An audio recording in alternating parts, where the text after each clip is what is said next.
வங்கக்கடலில் உருவான காற்றழுத்த தாழ்வு பகுதி படிப்படியாக வலுப்பெற்று வரும் 27ஆம் தேதி மோந்தா என்ற புயலாக மாறும் என வானிலை ஆய்வு மையம் கணித்துள்ளது. இதுகுறித்து வெளியிடப்பட்டுள்ள அறிவிப்பில் காற்றழுத்த தாழ்வு பகுதி வரும் ஞாயிற்றுக்கிழமை மேலும் வலுவடைந்து ஆழ்ந்த காற்றழுத்த தாழ்வு மண்டலமாகும் என வானிலை மையம் தெரிவித்துள்ளது. திங்கட்கிழமை தென்மேற்கு மற்றும் அதனை ஒட்டிய மத்திய மேற்கு வங்கக்கடல் பகுதிகளில் புயல் உருவாகக்கூடும் என வானிலை ஆய்வு மையம் கணித்துள்ளது.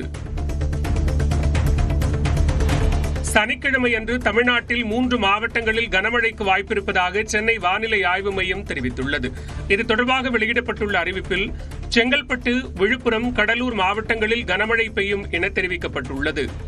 27ஆம் தேதி அன்று சென்னை, திருவள்ளூர், ராணிப்பேட்டை மாவட்டங்களுக்கு மிக கனமழைக்கான ஆரஞ்சு எச்சரிக்கை விடுக்கப்பட்டுள்ளது.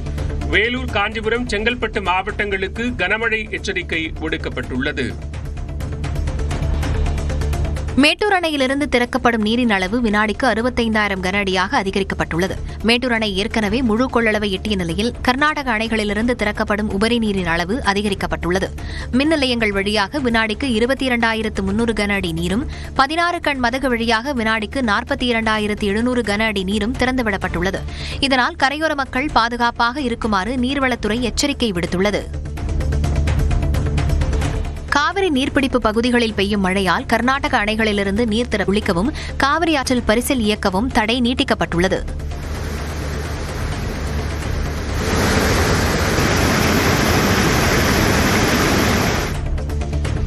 திருவள்ளூர் மாவட்டம் பொதட்டூர்பேட்டை ஆகிய சுற்றுவட்டார பகுதிகளில் கொட்டித் தீர்த்த கனமழையின் காரணமாக வெங்கம்பேட்டை அருந்ததி காலனியில் உள்ள வீடுகளை வெள்ள நீர் சூழ்ந்தது.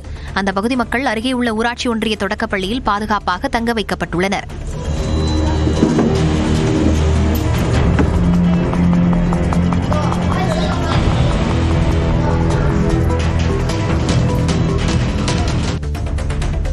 திருவாரூர் மாவட்டம் மன்னார்குடி மற்றும் அதன் சுற்றுவட்டார பகுதிகளில் பெய்த தொடர் கனமழையால் அறுவடைக்கு தயாராக இருந்த 2,500 ஏக்கர் குறுவை நெற்பயிர்கள் நீரில் சாய்ந்து முளைக்கத் தொடங்கின. இதனால் பெரும் இழப்பு ஏற்பட்டிருப்பதாக கூறும் விவசாயிகள் மாவட்ட நிர்வாகம் உரிய இழப்பீடு தர வேண்டும் என கோரிக்கை விடுத்துள்ளனர்.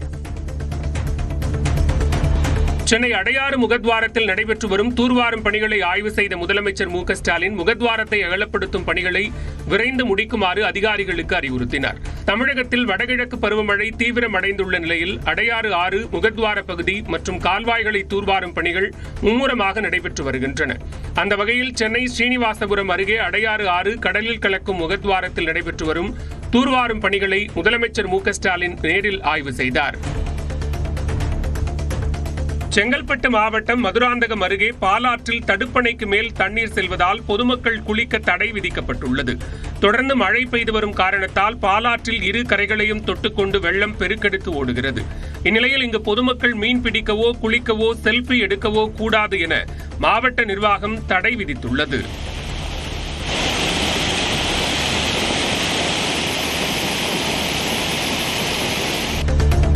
கன்னியாகுமரி மாவட்ட மலையோர பகுதிகளில் பெய்த மழையின் காரணமாக திற்பரப்பு அருவியில் வெள்ளப்பெருக்கு ஏற்பட்டு குளிக்க தடை விதிக்கப்பட்டுள்ளது. மாவட்டத்தில் கடந்த சில நாட்களாக பெய்து வரும் கனமழையின் காரணமாக நீர்நிலைகளும் அணைகளும் நிரம்பி வருகின்றன. குறிப்பாக பேச்சிப்பாறை அணையின் நீர்மட்டம் மொத்தமுள்ள 48 அடியில் 42 அடியை தாண்டியுள்ளது.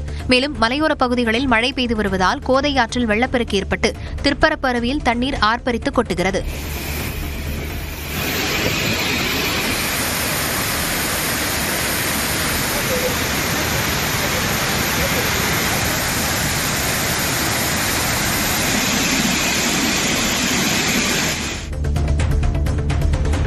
வேலூர் மாவட்டம் குடியாத்தம் அருகே கால்வாய் உடைந்து பெருக்கெடுத்து ஓடும் வெள்ளத்தில் பொதுமக்கள் ஆபத்தான முறையில் கயிறு மூலம் கடக்கும் நிலை ஏற்பட்டுள்ளது.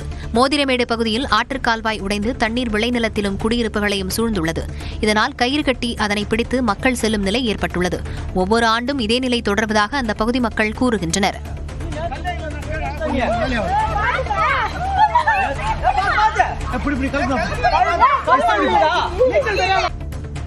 தமிழ்நாட்டில் சிறப்பு வாக்காளர் பட்டியல் திருத்தம் குறித்த அறிவிப்பு எந்த நேரத்திலும் வெளியாகலாம் என்ற தகவல் வெளியாகியுள்ளது. தமிழ்நாட்டில் அடுத்த ஆண்டு சட்டப்பேரவை தேர்தல் நடைபெற உள்ளது. எனவே சிறப்பு வாக்காளர் பட்டியல் திருத்தப் பணிக்கு தயாராக இருக்கும்படி மாநில தேர்தல் ஆணையத்திற்கு தலைமை தேர்தல் ஆணையம் அறிவுறுத்தியுள்ளது.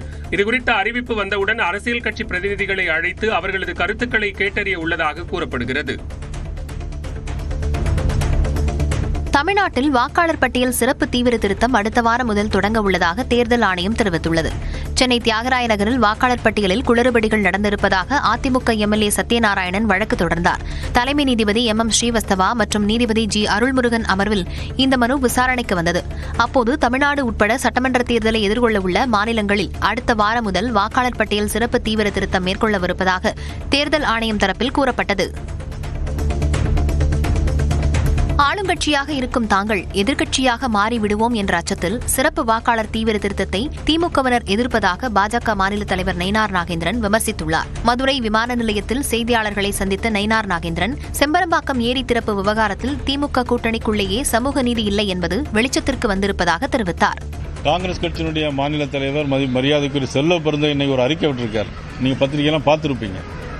சமூக நீதி என்ன, அவங்க எங்களை தாழ்த்தப்பட்ட சமூகங்கிறனாலே செம்பரம்பாக்கம் ஏரிக்கு திறப்பு விழாக்கு திறக்கிறதுக்கு எங்களை அழைக்கலன்னு சொல்லியிருக்காரு. அப்போ சமூக நீதியை பற்றி பேசக்கூடியவங்க அவங்க கூட்டணிக்குள்ளேயே சமூக நீதி இல்லைன்னா தமிழ்நாட்டில் எப்படி சமூக நீதி தர முடியும்? அவங்க தங்கத்தின் விலை காலையில் உயர்ந்த நிலையில் மாலையில் குறைந்தது. காலையில் 1 கிராம் தங்கத்தின் விலை 40 ரூபாய் அதிகரித்த நிலையில் மாலையில் 140 ரூபாய் குறைந்தது. 1 கிராம் தங்கம் 11,400 ரூபாய்க்கும் 1 சவரன் தங்கம் 91,200 ரூபாய்க்கும் விற்பனை செய்யப்படுகிறது. வெள்ளி விலை காலையில் 3 ரூபாய் குறைந்த நிலையில் மாலையில் மேலும் 1 ரூபாய் குறைந்து 1 கிராம் 170 ரூபாய்க்கு விற்பனையாகிறது. கடந்த 10 நாட்களில் வெள்ளி விலை கிராமுக்கு 37 ரூபாய் குறைந்துள்ளது.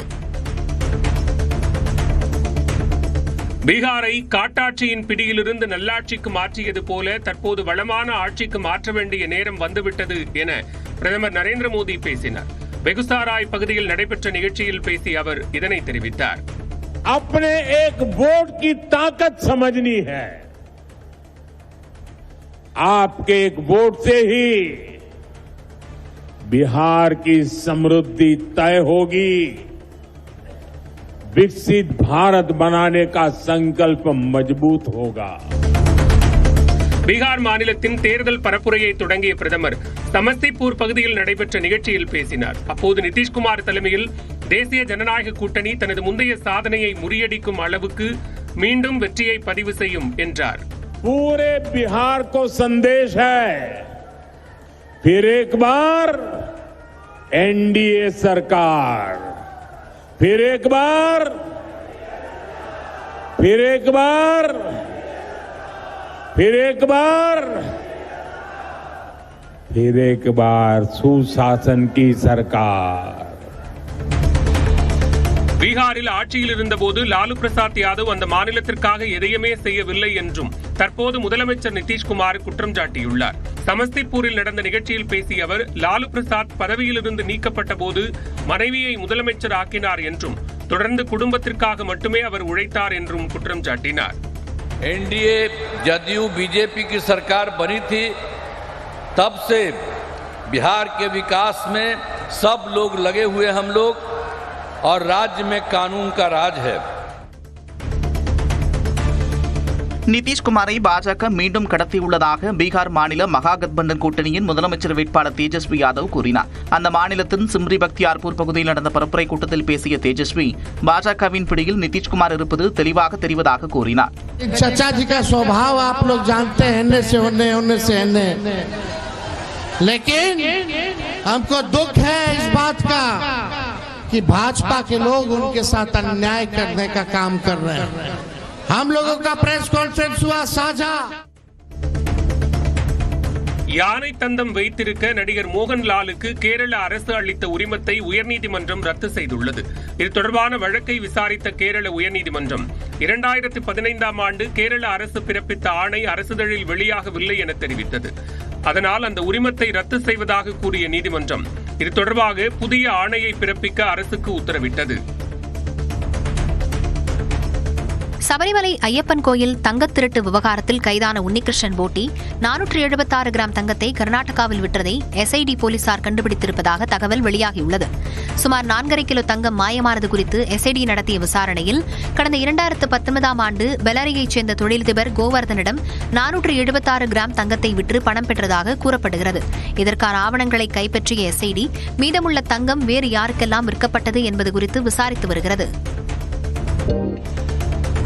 மழை சென்னை வெள்ள பாதிப்புகள் குறித்து அதிகாரிகளுடன் முதலமைச்சர் மு.க.ஸ்டாலின் ஆலோசனை நடத்தினார். தலைமைச் செயலகத்தில் நடைபெற்ற இந்த கூட்டத்தில் தலைமைச் செயலாளர் மற்றும் துறை சார்ந்த அதிகாரிகள் கலந்து கொண்டனர். அப்போது மழை பாதிப்புகள் குறித்து கேட்டுக் கொண்ட முதலமைச்சர் முன்னெச்சரிக்கை நடவடிக்கைகளை விரைவாக மேற்கொள்ள அதிகாரிகளுக்கு அறிவுரை வழங்கினார். டெல்டா மாவட்டங்களில் மழையால் ஏற்பட்ட பாதிப்பு நீடிப்பதால் விவசாயிகள் கவலையடைந்துள்ளனர். தஞ்சாவூர் மாவட்டம் நல்லிச்சேரி பெரிய வாய்க்கால் தூர்வாரப்படாததால் பல நூறு ஏக்கர் விவசாய நிலங்களில் நீர் வடியாமல் நெற்பயிர்கள் அழுகும் நிலை ஏற்பட்டிருப்பதாக விவசாயிகள் கவலை தெரிவித்துள்ளனர். வாய்க்காலில் செடி கொடிகள் முளைத்து புதர் மண்டி ஆக்கிரமித்திருக்கும் நிலையில் போர்க்கால அடிப்படையில் தூர்வார கோரியுள்ளனர்.